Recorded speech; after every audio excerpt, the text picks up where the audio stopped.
Κατηγορία είναι αυτό που σε βαραίνει και λες για τον άλλον. Παράδειγμα, δεν με σκέφτεσαι. Βίωμα είναι αυτό που ένιωσες εσύ. Παράδειγμα, πληγώθηκα όταν δεν απάντησες. Συλλογισμός είναι η πρώτη σκέψη που έκανες πάνω σε αυτό που ένιωσες. Παράδειγμα, μου φάνηκε ότι απομακρύνεσαι.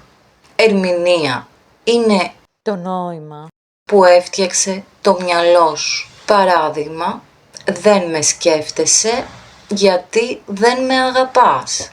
Τότε δεν μιλάς αντικειμενικά. Μιλάς από σύγχυση.